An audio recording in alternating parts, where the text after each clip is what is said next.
All right, welcome to Reason Workshop, Class 3, Recording and MIDI Automation. So today we're going to go over creating an audio track, an instrument, and the audio and MIDI basics. After that, we'll go through all of the devices, and then the basic unfold buttons. Then we'll go through the transport, all the play, rewind controls, and everything on the transport. After that, the multiple lanes in MIDI recording, and then recording automation, using the mouse to automate, external controller, and then remote edit override. Finally, you'll have a test. We'll start out with creating. When you first go into the Create menu, you'll see Create Audio Track, Create Instrument, and Create Effect. So we'll start out and create an audio track. So this is a live audio track. When you click on an audio clip, the edit menu changes and gives you edit parameters. Let's import an audio file. We'll go into the Reason Factory Sound Bank, and then into Music Loops, then Fixed Tempo Loops. And we'll just check this one out, Magic Roses. And we can see the actual audio files. The edit mode changes depending on what kind of track you're on. And here, since we're on an audio track, it'll allow us to do mutes, as well as reverse the clip. And you can right-click to get all your edit parameters.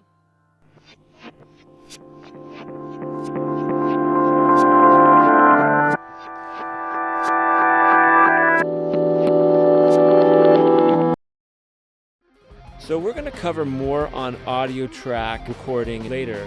The chapter is really more about MIDI. When you go to create an instrument, it creates a MIDI instrument. MIDI stands for Musical Instrument Digital Interface. So when you play something on the keyboard, it doesn't actually make the waveform. It's a different kind of information that gives you on-off information and velocity. So here we can go close to that clip and look at it. You can see the keys that I'm playing, the velocity, and how long I'm holding those notes. All of that information can be quantized, transposed. There's a whole bunch of different tools that you can use to alter your MIDI, but it's very different than audio recording. Now let's go over all the different devices. So when you go into that Create menu, you'll see this Instruments folder, where you'll see a whole bunch of different instruments. Synthesizers, samplers, loop players. We'll start out with the ID8, which is a basic keyboard module. And you have a whole plethora of different kinds of sounds. You have pianos, synths, brass, but the features are very basic. You just have a few different options and a few different effects and volume, pitch, modulation, not too many controls over that. Very simple, which is sometimes good. The next thing is the Subtractor Analog Synthesizer. So analog synthesis means it's entirely wave-based, meaning that you have an oscillation of a sound wave, and you can add two of those together, then a variety of filter effects.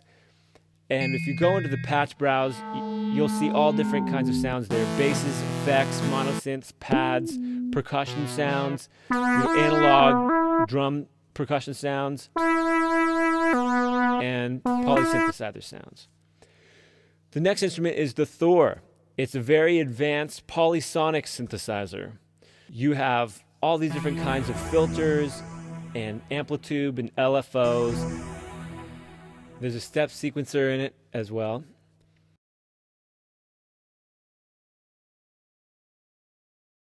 Many different kinds of patches, bass, rhythmic sounds.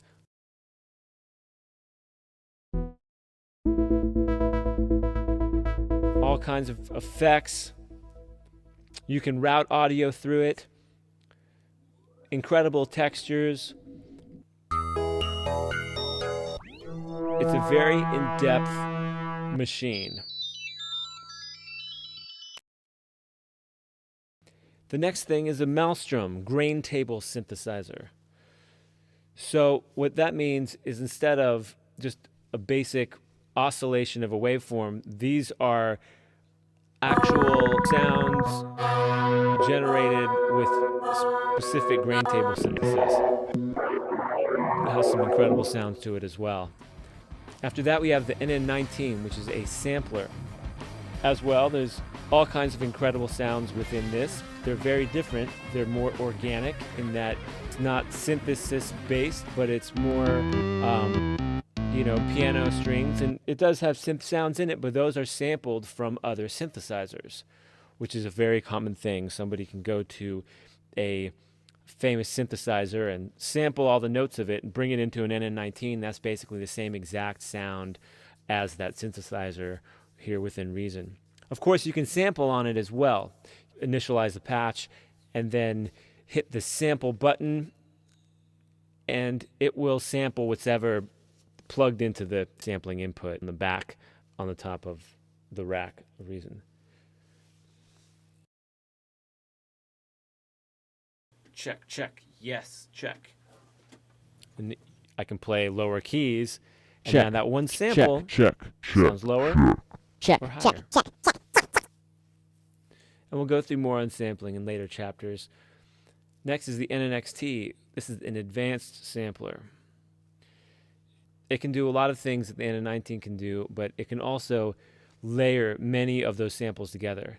For each sample within it, as you can see, all those different parameters light up, and they can all be adjusted for every single sample. So you can have all these different zones overlap and create these incredible multidimensional patches. Then we have the Dr. Octo, which is the Octo-Rex. Okay, this is a loop player. And as you can see, the loop will go by, and you can automate between the loops. You can see the slices below. You can record all these automations, and there's a whole bunch of different kinds of sounds. Bass loops and synth loops, and they can all be tweaked. The pitch can be adjusted, the timing can be adjusted. And you'll notice that the loops within this patch are between 90 and 99, and the tempo for my song is at 120. So if I move my song tempo closer to those loop tempos, it's going to sound more like it was originally recorded. But the nice thing about it is that those loops will adjust to your song tempo no matter what it is. They'll fall right in. You can automate between those and record the movements, sequence between those loops.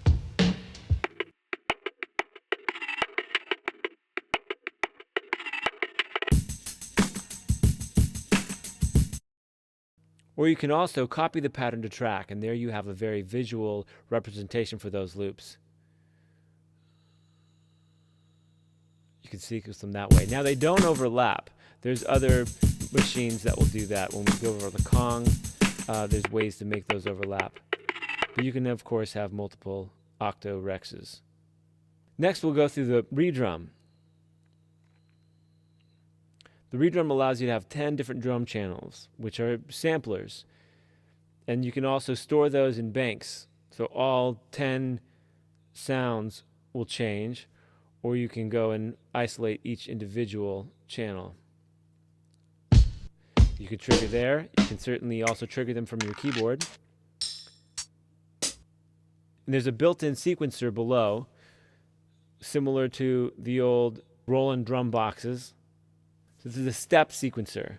So you can just press select on one of the drum channels and then hit those pads, and that rhythm will play.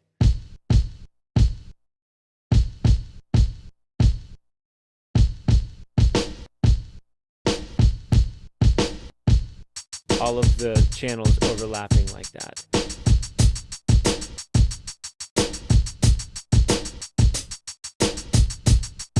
And you can copy that pattern to track, or you can automate between the banks of it.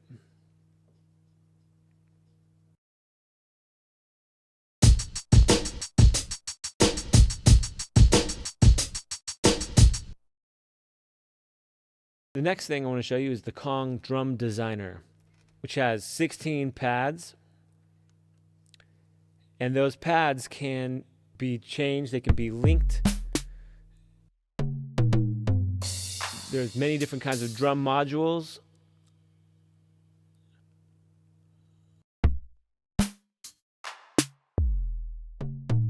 So this, you actually play it in with your MIDI instrument. The first 16 keys of your keyboard are going to be those drums.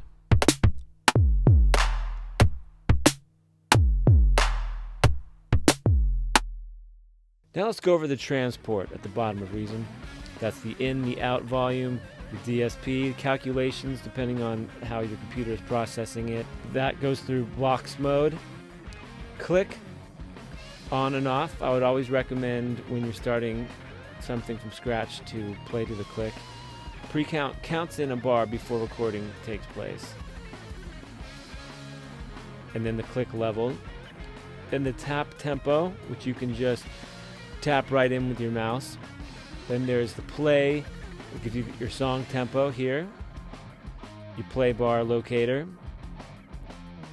both in terms of measures and time.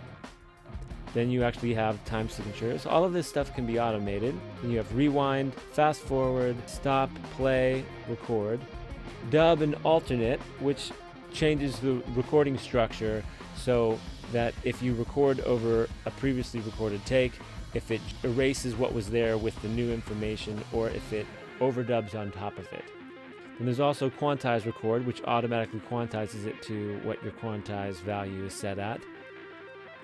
Then there's the loop and return locators. So you can either click on the sequencer and move those around, or you can go into these locators and move those. So now let's go over multiple lanes in MIDI recording.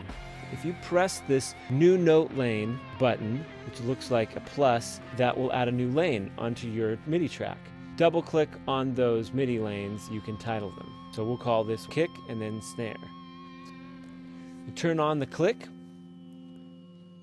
and pre-count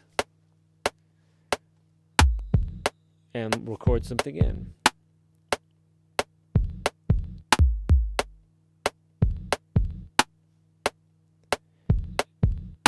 And then when we're ready, we'll record the snares. Let's press record.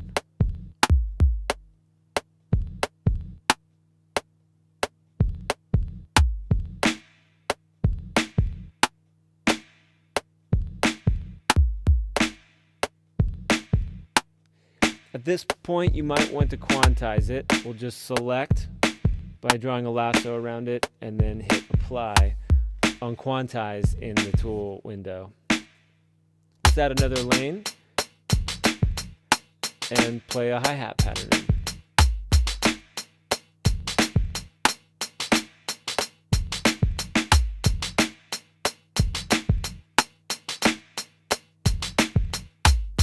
We're going to try shuffling that one, so just set the value of the quantized note to shuffle and hit apply. Of course, after you do this, you can go back and adjust all the volume levels of the individual sounds. Then, for recording automation, which is the last thing that we're going to do today, there is the automation button on the track. And so if that is on and you hit record, you can just start turning knobs. We're going to start out and just do some mutes and unmutes,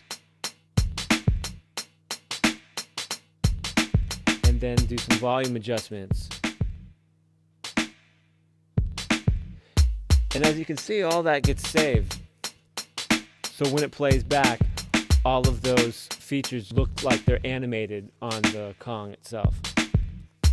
Last thing is, let's go over remote override edit mode.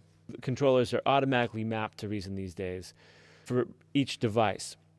But if you want to use override edit mode or keyboard edit mode, where you can assign individual features, if you just push a button or twist a knob on your keyboard controller, it will automatically map it to that feature on Reason.